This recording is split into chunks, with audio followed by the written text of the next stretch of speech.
पढ़ेंगे solubility of gas in liquid. जैसे sugar किसी भी वाटर में सोल्यूबल होती है, ऐसे ही गैसेस भी किसी भी लिक्विड में सोल्यूबल होती हैं। गैसेस भी वाटर में सोल्यूबल होती हैं। ऑक्सीजन गैस भी वाटर में सोल्यूबल है, नाइट्रोजन गैस भी वाटर में सोल्यूबल है। जो एक्वेटिक एनिमल्स होते हैं, वो एक्वेटिक एनिमल्स जो ऑक्सीजन लेते हैं, एक्वेटिक एनिमल्स जानते हो, एक्वेटिक एनिमल्स होते हैं वो एनिमल्स जो पानी में रहते हैं, जैसे मछली हो गई, है ना। तो वे क्या करते हैं कि वाटर से ऑक्सीजन लेते हैं।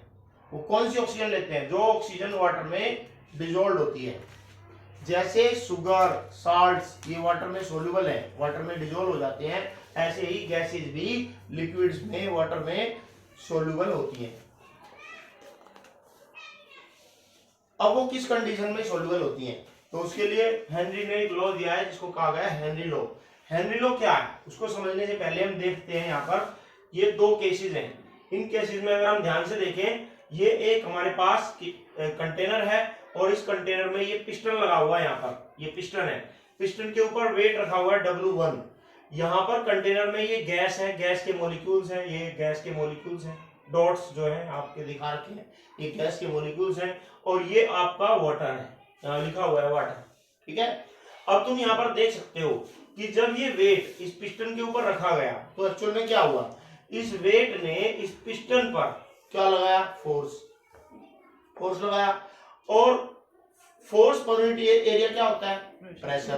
तो यहाँ पर वेट रखने से क्या हो रहा है? वेट रखने से इस पिस्टन पर प्रेशर लग रहा है और ये पिस्टन गैस पर प्रेशर लगा रहा है। और फिर गैस किसके ऊपर है? गैस आपकी लिक्विड के सरफेस के अबोव है, above the surface of liquid. अगर तुम ध्यान से देखो यहाँ पर, ये जो गैस है ये इस लिक्विड सरफेस, ये लिक्विड सरफेस है, इसके ऊपर है। तो एक्चुअली क्या हो रहा है कि जब वेट ने इस पिस्टन पर प्रेशर एक्सर्ट किया, वो प्रेशर गैस पर पड़ा और फिर गैस ने प्रेशर एक्सर्ट किया लिक्विड सरफेस पर। जब लिक्विड सरफेस पर प्रेशर लगा तो हमने देखा कि कुछ गैस के मॉलिक्यूल्स लिक्विड में एंटर कर गए, मतलब लिक्विड में डिसॉल्व हो गए। कुछ गैसेस मॉलिक्यूल्स लिक्विड में क्या हो गए? डिसॉल्व हो गए। अब यहां पर देखिए आप, यहां पर जो केस है, इस केस में क्या किया हमने? वेट्स बढ़ा दिए, 2 वेट रख दिए आप। बताइए प्रेशर का क्या होगा? प्रेशर क्या होगा? बढ़ जाएगा। गैस का जो प्रेशर है above the surface of liquid, वो क्या हो जाएगा? बताइए, बढ़ जाएगा above the surface of liquid, क्योंकि वेट्स क्या करेंगे? वेट्स फोर्स लगाएंगे, जिससे force per unit area pressure होता है, वो प्रेशर गैस पर पड़ेगा और गैस प्रेशर एक्सर्ट करेगी लिक्विड के ऊपर। जब लिक्विड पर प्रेशर बढ़ जाएगा तो यहां पर अगर हम देखें तो हमें दिखाई दे रहा है कि गैस के और बहुत सारे मॉलिक्यूल्स क्या हो गए हैं? डिसॉल्व हो गए। यहां पर हम देख सकते हैं इस केस में नंबर ऑफ गैसेस मॉलिक्यूल्स जो डिसॉल्व है वो कम है, और यहां पर देख सकते हैं ये dots, number of gases molecules dissolve क्या हो गए? बढ़ गए। तो सिंपल सी बात है, जब किसी भी लिक्विड सरफेस के ऊपर गैस का प्रेशर बढ़ता है तो उससे गैस की सोल्युबिलिटी बढ़ जाती है। यही हमारा हेनरी लॉ है। हेनरी लॉ कहता है solubility of gas directly proportional होती है pressure of gas above the surface of liquid. So बच्चे हेनरी लॉ लिख लें। क्या है Henry law? Henry law states that solubility of gas is directly proportional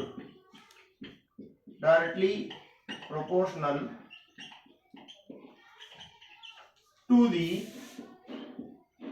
pressure of gas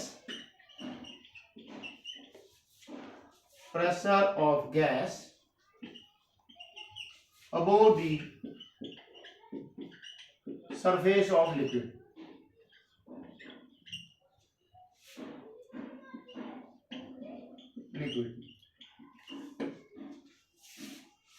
तो यहां से हम देखते हैं कि जो सोल्युबिलिटी है गैस की, सोल्युबिलिटी वो डायरेक्टली प्रोपोर्शनल है गैस के प्रेशर की।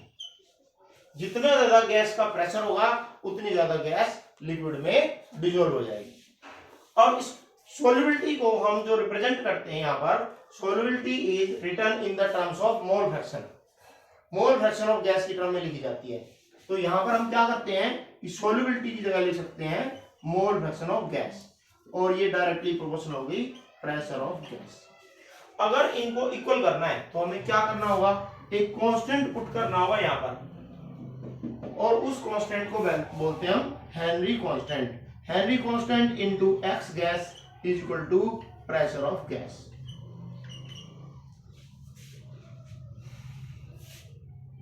क्या हम यहां से हेनरी कांस्टेंट फाइंड कर सकते हैं? Henry constant is equal to pressure of gas divide by mole fraction of gas. और इस मोल फ्रैक्शन ऑफ गैस को हम क्या बोलते हैं? सोल्यूबिलिटी। यही होती है बच्चों सोल्यूबिलिटी, सोल्यूबिलिटी ऑफ गैस। तो अगर हम ध्यान से देखें यहां पर तो हम ये देख पा रहे हैं कि Henry constant solubility of gas के इनवर्सली है। अगर हेनरी कांस्टेंट की वैल्यू बढ़ेगी तो सोल्यूबिलिटी क्या हो जाएगी? घट जाएगी, सोल्यूबिलिटी कम होगी। डिफरेंट गैसेस के लिए हेनरी कांस्टेंट की वैल्यू डिफरेंट होती है। It varies gas to gas vary करती है। जैसे हम यहां पर देख सकते हैं कि 293 केल्विन टेम्परेचर पर नाइट्रोजन गैस का हेनरी कांस्टेंट होता है 76.48 kilo bar. This is the value for Henry constant for nitrogen gas at this temperature 293 kelvin.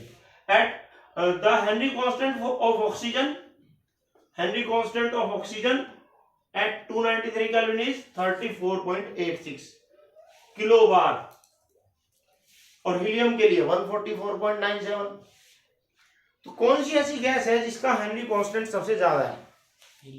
Helium. तो हीलियम का हेनरी कांस्टेंट सबसे ज्यादा है। तो हम जानते हैं कि हेनरी कांस्टेंट सोल्यूबिलिटी के क्या है? इनवर्सली प्रोपोर्शनल है। तो जब हेनरी कांस्टेंट की वैल्यू ज्यादा होगी तो गैस की सोल्यूबिलिटी कम होगी। तो इसका मतलब यह हुआ कि जो हमारी हीलियम गैस है जिसका हेनरी कांस्टेंट सबसे बड़ा है, उसकी सोल्यूबिलिटी सबसे कम होगी। तो हीलियम गैस सबसे कम सोल्यूबल होगी। इन तीनों गैसेस में सबसे कम सोल्यूबल गैस जो है वो कौन सी है? Helium gas. और इन तीनों गैसेस में सबसे ज्यादा सोल्यूबल गैस कौन सी है?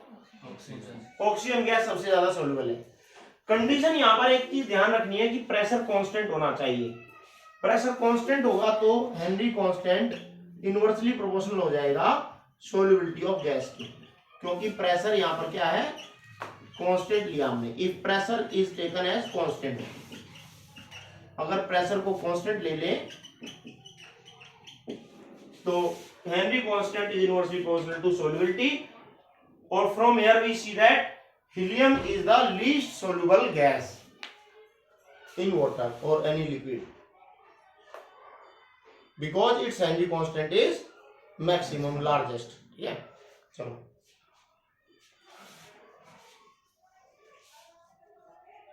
अब हम जानेंगे कि हेनरी कांस्टेंट का यूनिट क्या होता है। हम जानते हैं कि मोल फ्रैक्शन का कोई यूनिट होता नहीं है।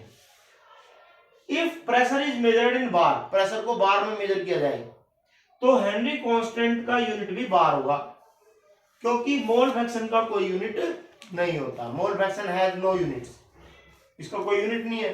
तो अगर ये प्रेशर का यूनिट बार है तो हेनरी कांस्टेंट का यूनिट भी बार होगा। अगर प्रेशर एटीएम में मेजर किया जाए, एटमॉस्फेरिक प्रेशर, तो हेनरी कांस्टेंट का यूनिट एटीएम होगा। If pressure is measured in kilo bar then Henry constant unit will be kilo bar. ऐसा यूनिट ऑफ प्रेशर इज क्या है बताओ? पास्कल। तो ऐसा unit of Henry constant is also pascal.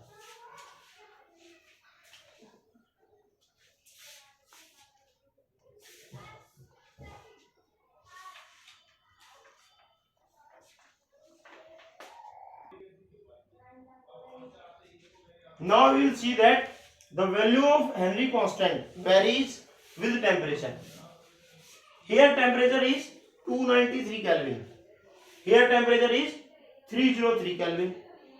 The Henry constant for nitrogen के लिए जो Henry constant है at 293 Kelvin is 76.48, जबकि 303 केल्विन पर नाइट्रोजन का हेनरी कांस्टेंट है 88.84। तो क्या देखा आपने, टेम्परेचर बढ़ाने से क्या हुआ है, देखिए 293 केल्विन टेम्परेचर था पहले और 303 केल्विन हो गया, टेम्परेचर बढ़ा दिया। टेम्परेचर बढ़ा दिया तो हेनरी कांस्टेंट का क्या हुआ बताओ, नाइट्रोजन का जो हेनरी कांस्टेंट है बढ़ गया। ऑक्सीजन का हेनरी कांस्टेंट देखो, ऑक्सीजन का हेनरी कांस्टेंट भी इंक्रीज हो गया। इसका मतलब जो हेनरी कांस्टेंट होता है वो टेम्परेचर पर डिपेंड करता है। Henry constant depend upon temperature, ठीक है। And also depends upon the nature of gas, gas की नेचर पर भी डिपेंड करता है। Because for different gases Henry constant की वैल्यू डिफरेंट होती है, अलग अलग गैसेस के लिए हेनरी कांस्टेंट की वैल्यू अलग अलग होती है। What are the factors on which Henry constant depends, there are two factors, दो फैक्टर है आपके जिन पर हेनरी कांस्टेंट डिपेंड करता है। एक तो है आपका नेचर ऑफ गैस और दूसरा है टेम्परेचर। टेम्परेचर वेरी करने से हेनरी कांस्टेंट वेरी हो जाता है, बढ़ जाता है। नाइट्रोजन के लिए बढ़ गया, ऑक्सीजन का भी हेनरी कांस्टेंट बढ़ गया, ठीक है। तो लिखो factors affecting Henry constant.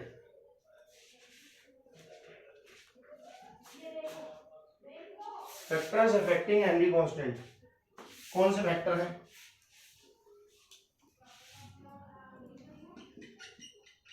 Factors affecting KH Henry constant. एक तो आपका नेचर ऑफ गैस और दूसरा फैक्टर है टेम्परेचर।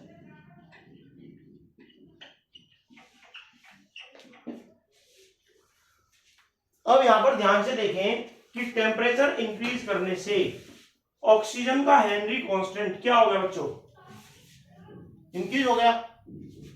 हेनरी कांस्टेंट जब इंक्रीज होगा तो सोल्युबिलिटी क्या हो जाएगी, डिक्रीज हो जाएगी। इसका मतलब ये हुआ कि जब टेम्परेचर बढ़ेगा तो ऑक्सीजन की सोल्युबिलिटी कम हो जाएगी, ऑक्सीजन कम सोल्यूबल होगी वाटर में। इसका मतलब ये हुआ कि जो वार्म वाटर होगा उसमें ऑक्सीजन की सोल्युबिलिटी कम होगी, उसमें कम ऑक्सीजन डिजोल्व होगी, जबकि जो कोल्ड वाटर होगा उसमें ऑक्सीजन ज्यादा डिजोल्व होगी। क्या नाइट्रोजन के लिए भी ऐसा ही होगा? बिल्कुल नाइट्रोजन के लिए ऐसा ही होगा। नाइट्रोजन का देखें हेनरी कांस्टेंट, जब टेम्परेचर इंक्रीज हुआ तो हेनरी कांस्टेंट इंक्रीज हो गया, और हेनरी कांस्टेंट इनवर्सली प्रोपोर्शनल होता है सोल्युबिलिटी के। अगर हेनरी कांस्टेंट की वैल्यू ज्यादा होगी तो सोल्युबिलिटी कम हो जाएगी। टेम्परेचर बढ़ने से हेनरी कांस्टेंट इंक्रीज हो जाता है और सोल्युबिलिटी डिक्रीज हो जाती है।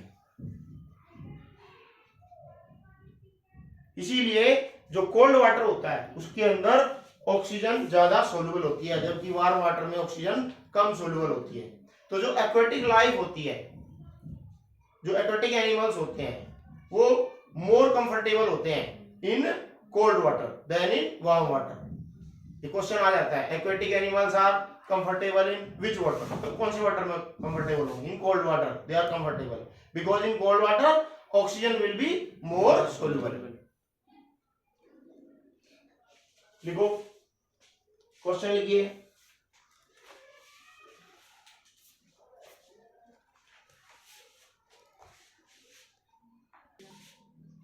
That's why in cold water aquatic animals are more comfortable in, नहीं cold water लिख दिया था पहले। In cold water aquatic animals are more comfortable because solubility of oxygen is more in cold water.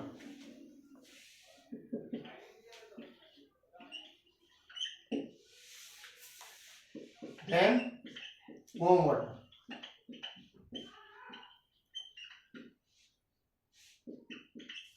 Then in warm water. Now there is a problem on Henry's law. Example number 2.4 NCERT. Example 2.4. So we'll do the problem based on Henry's law. क्या problem देखते हैं।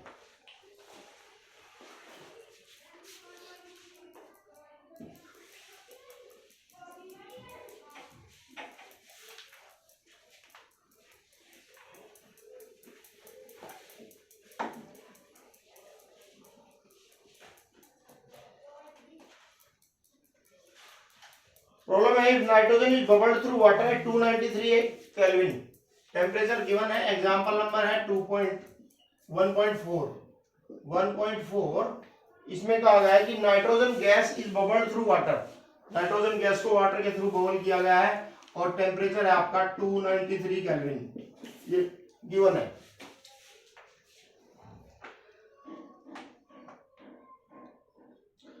बताना है कि gas के कितने millimoles dissolve हो जाएंगे इन 1 लीटर वाटर में। तो वाटर का वॉल्यूम दिया हुआ है, वॉल्यूम ऑफ वाटर दिया हुआ है, ये है आपका 1 लीटर।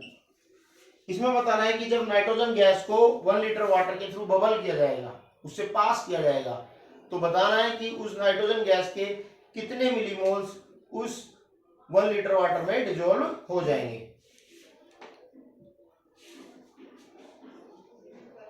यहां पर प्रेशर दिया हुआ है कि assume that nitrogen exerts A partial pressure of this, कितना प्रेशर दिया हुआ है नाइट्रोजन गैस का, नाइट्रोजन गैस का प्रेशर दिया हुआ है 0.987 बार। इतना प्रेशर नाइट्रोजन गैस लिक्विड पर एक्सर्ट करेगी।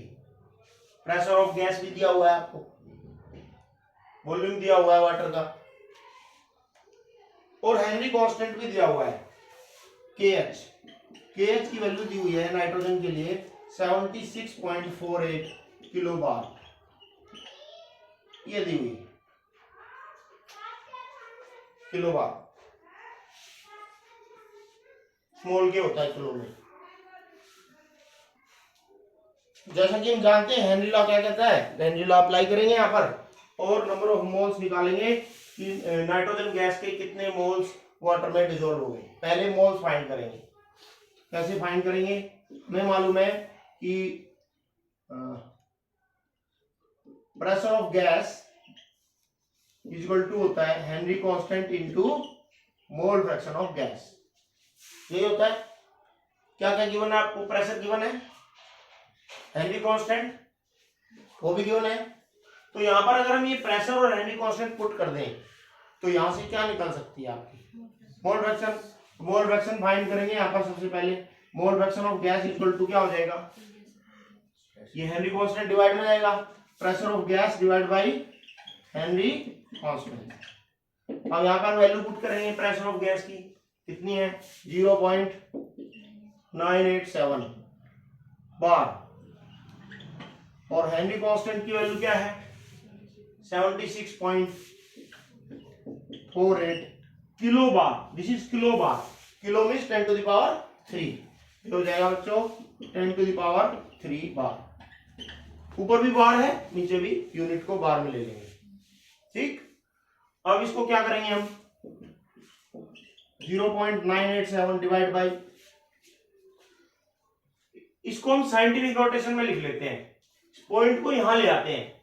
तो अगर पॉइंट यहां लाएंगे तो 7.648 10 टू द पावर 4 हो जाएगी बच्चों, क्योंकि एक प्लेस इधर लाए, इस पॉइंट को एक प्लेस इधर लाएंगे तो एक पावर बढ़ जाएगी यहां पर, तो ये कितना हो जाएगा आपका 7.648 10 टू द पावर 4। इसको हम राउंड ऑफ कर लेंगे, अगर राउंड ऑफ करें तो 7.6 हो जाएगा, 48 को हटा देते हैं, रफली निकाल लेते हैं, तो अप्रोक्सीमेटली हो जाएगा 0.987 डिवाइड बाई 7.6 इंटू, और ये 10 टू दी जो पावर 4 है ये ऊपर जाएगी, 10 की पावर -4 हो जाएगी, ठीक।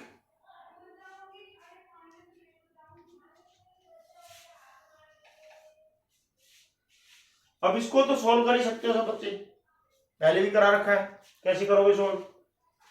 यहां पर जो डेसिमल है ये 1 प्लेस के बाद है, इसको आप हटा सकते हैं डेसिमल को, तो ऊपर 10 आ जाएगा।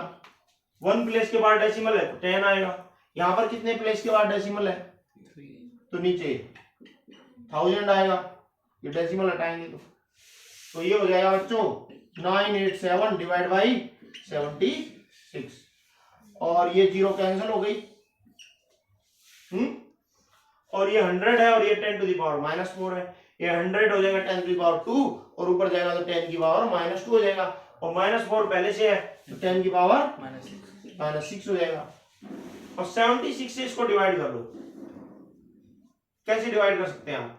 यहाँ पे डिवाइड कीजिए इसको ऐसे करके, 9 8 7 और ये 76 कितने पे जाएगा बच्चों? 1 पे जाएगा। ये बच गया 2 और ये कितना बच गया? ये भी 2।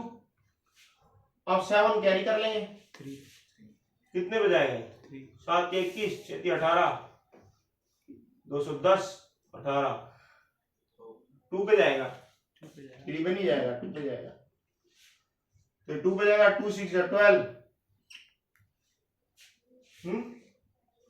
1 हो गया, 2 7 14, 15 हो गया। ठीक, और कितना बचा यहां पर? 5 7 और इसमें 0 लगा लें डेसिमल के बाद, सॉरी 12 आता है यहाँ पर, है ना, 12 पॉइंट, फिर 0 उतारेंगे, ये कितने पे जाएगा? 9 पे जाएगा, 12.9। तो ये बच्चों आ गया आपका, कितना आ गया ये? 12.9, 10 टू द पावर -6। इसको साइंटिफिक नोटेशन में लिखना है तो इस डेसिमल को यहां ले आएंगे, यहां लाएंगे तो 1 पावर ऐड हो जाएगी, 1.29 10 की पावर -6 प्लस 1, तो ये हो जाएगा 1.29 10 की पावर -5। ये आ गई मोल फ्रैक्शन, नाइट्रोजन गैस की मोल फ्रैक्शन। ये किसकी मोल फ्रैक्शन आई है? नाइट्रोजन गैस की। मगर हमें फाइंड करने मिली मोल्स। क्या फाइंड करने हैं? मिली मोल्स। तो मिली मोल्स फाइंड करने तो पहले मोल्स फाइंड करने पड़ेंगे। तो मोल्स कैसे फाइंड करें? पहले ये नोट करें सब बच्चे फटाफट। नोट कर लिया? हिसाब कर दें। अब हम देखते हैं यहां पर कि जो नाइट्रोजन गैस है हमारी, उसकी मोल फ्रैक्शन आ चुकी है। मोल fraction of nitrogen gas is here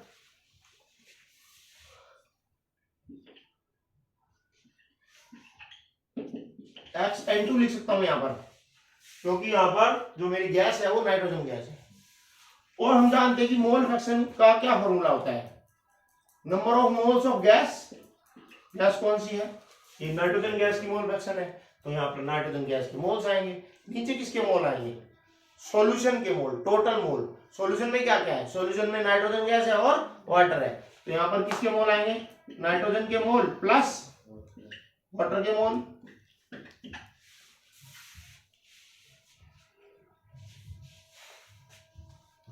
अब ये जो नाइट्रोजन गैस की मोल फ्रैक्शन है, अगर इसको ध्यान से देखें, ये बहुत स्मॉल है, ये वैल्यू बहुत स्मॉल है। ये मोल फ्रैक्शन बहुत, ये जो मोल फ्रैक्शन है 1.29 की वैल्यू पुट कर सकते हैं यहां पर 10 टू द पावर -5। ये mole fraction is equal to number of moles of nitrogen divide by number of moles of nitrogen plus number of moles of water. यहां पर अगर हम देखें, ये जो मोल फ्रैक्शन की वैल्यू है बहुत ही स्मॉल है। ये वैल्यू बहुत छोटी कब आ सकती है? जब आपका न्यूमरेटर बहुत छोटा हो। न्यूमरेटर की वैल्यू बहुत छोटी हो तभी वैल्यू छोटी आएगी बहुत। तो ये जो number of moles of nitrogen है ये बहुत कम है, मतलब जो नाइट्रोजन के मोल्स डिसॉल्व हुए हैं वाटर के अंदर, उसकी वैल्यू बहुत कम है। ये चीज बहुत कम है। ये भी सेम है, ये भी बहुत कम है। ऐसा करते हैं कि वाटर के नंबर ऑफ मोल्स निकाल लेते हैं। वाटर के नंबर ऑफ मोल्स कैसे निकालेंगे बताओ? वाटर के नंबर ऑफ मोल्स, वाटर कितना है आपके पास?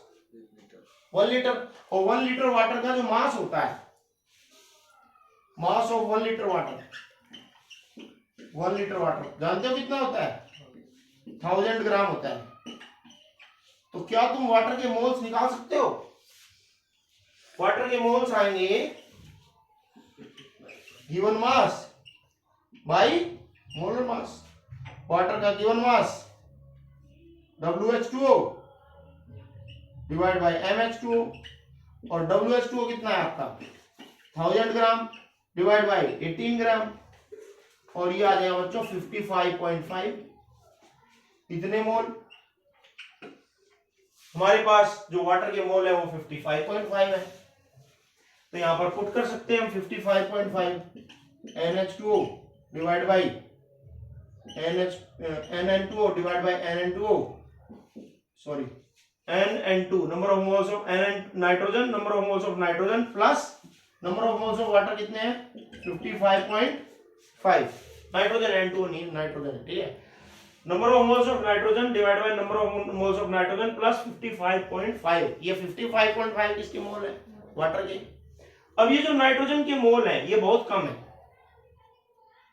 इसके रेस्पेक्ट में, कैसे पता लगाएंगे ये बहुत कम है, इस मोल फ्रैक्शन से। मोल फ्रैक्शन की वैल्यू 10⁻⁻5 है और ये वैल्यू बहुत छोटी है, ये बहुत छोटी इसलिए है क्योंकि न्यूमरेटर बहुत छोटा है, नंबर ऑफ मोल्स बहुत कम है। अब ये नंबर ऑफ मोल्स 55.5 की तुलना में बहुत कम है, 10⁻⁻5 में होंगे, तो यहां पर इसको हम क्या कर सकते हैं नेगलेक्ट, क्योंकि 55.5 बहुत बड़ा है और ये बहुत छोटे हैं, तो ये नेगलेक्ट हो जाएंगे। क्या बचेगा बच्चों यहां से NN2 डिवाइड बाई 55.5, इसको नेगलेक्ट कर दिया, तो क्या नंबर ऑफ मोल्स फाइंड कर सकते हैं हम नाइट्रोजन के। ये जो 55.5 है इसकी इधर मल्टीप्लाई हो जाएगी, तो हो जाएगा 1.29 10⁻⁻5 इंटू 55.5, और इसको सॉल्व करेंगे, मल्टीप्लाई तो कर लेंगे सब बच्चे, तो यह आएगा आपका 7.16 10⁻⁻4, 7.16 10⁻⁻4 मोल, इतने मोल आ जाएंगे नाइट्रोजन के। मगर हमें मोल फाइंड नहीं करने, हमें मिली मोल फाइंड करने हैं। क्या फाइंड करने हैं मिली मोल।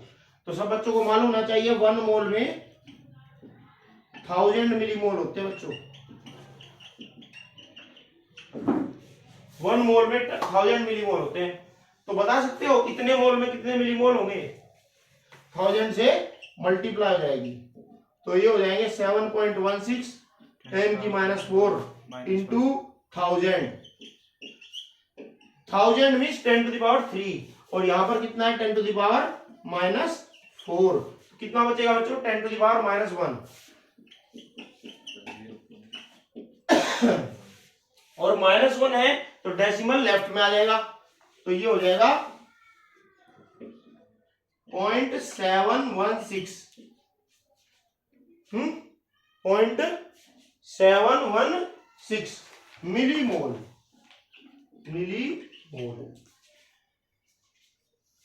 ठीक है। आज की क्लास यही कंप्लीट होती है। हेनरी लॉ पढ़ा, उसकी एप्लीकेशन पढ़ी, उस पर बेस्ड हमने न्यूमेरिकल किया। बाकी कल पढ़ेंगे हेनरी लॉ की एप्लीकेशंस।